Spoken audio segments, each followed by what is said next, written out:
Graça e paz, irmãos, tudo bem com vocês? Eu voltei aqui no parque e esqueci o gravador, então como não tá ventando, eu acho que eu vou conseguir salvar esse arquivo. É com som do celular mesmo, tá? Eu tava escutando o 1 Tessalonicenses hoje e algo me chamou a atenção. Vou compartilhar com vocês em poucas palavras. Logo no primeiro capítulo, o apóstolo Paulo fala que a igreja de Tessalonicenses recebeu a palavra com poder do Espírito Santo.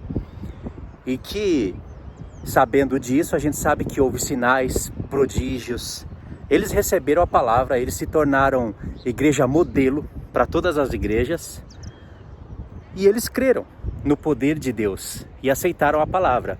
O apóstolo Paulo ainda elogia eles, ao ponto de falar que não era necessário escrever muitas coisas para eles. Até o amor eles estavam praticando.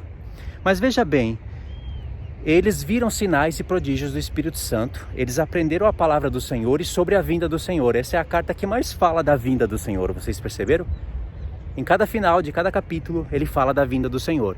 No capítulo 4, ele explica detalhes da vinda do Senhor. E no capítulo 5, ele fala que não era necessário escrever nada em relação a épocas e tempos, que eles já estavam inteiramente entendido de tudo. E aí ele fala do dia do Senhor, certo? O interessante é isso. A igreja recebeu a palavra, praticava o amor. Paulo disse que eles estavam inteirados da vinda do Senhor. Mas quando você vai para a segunda carta, o apóstolo Paulo já vê necessidade de falar para eles da vinda do Senhor.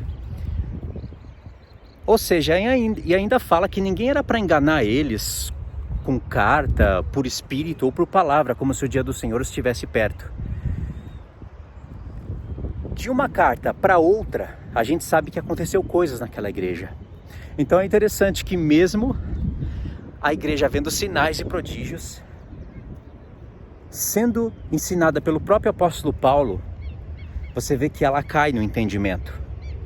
E aí entram doutrinas na igreja e atrapalham o entendimento da igreja. O apóstolo Paulo deixou bem claro na primeira carta, ele fala assim: dizemos-vos isso pela palavra do Senhor, que nós, os que ficamos vivos para a vinda do Senhor, de modo algum precederemos os que dormem. Se esse ficar vivo para a vinda do Senhor seria o arrebatamento naquela época, se ele acreditava que Jesus iria voltar naquela época, ele mentiu. Porque ele disse que falava aquilo pela palavra do Senhor. Então o entendimento do apóstolo Paulo é outro, claro que é outro.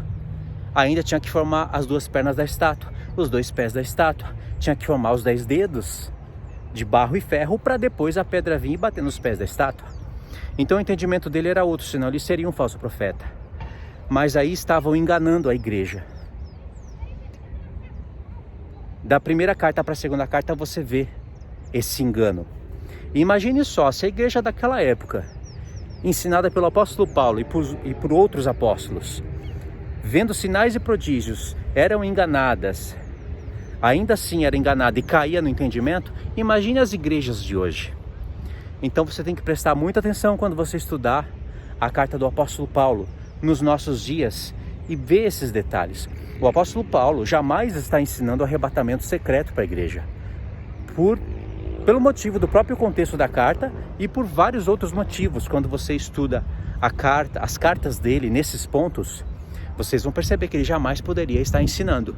Aliás, ele deixou bem claro que ele dizia pela palavra do Senhor que os que ficassem vivos para a vinda do Senhor, ele se incluiu nós, não porque ele acreditava naquela época que Jesus ia vir, mas ele se colocou como igreja. Pessoas estarão vivas para a vinda do Senhor, e essas não podem passar na frente de outras.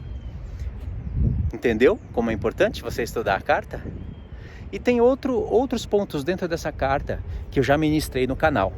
Eu vou deixar aí a playlist dos vídeos do arrebatamento e vocês seguem, tá bom? Eu só quis compartilhar essa palavra pequena para vocês, mas é de grande importância para vocês entenderem e perceberem que hoje é mais fácil da igreja ser enganada do que naquela época. Porque nós não vemos sinais e prodígios e não tem o apóstolo Paulo nas igrejas hoje. Então tem muitos falsos apóstolos. usando as cartas do apóstolo Paulo, torcendo como se fossem palavras dele. E ele deixou bem claro na segunda carta que é para tomar muito cuidado com isso. Tá bom, irmãos? Essa é a palavra de hoje, tá? Fiquem na paz. Deus abençoe.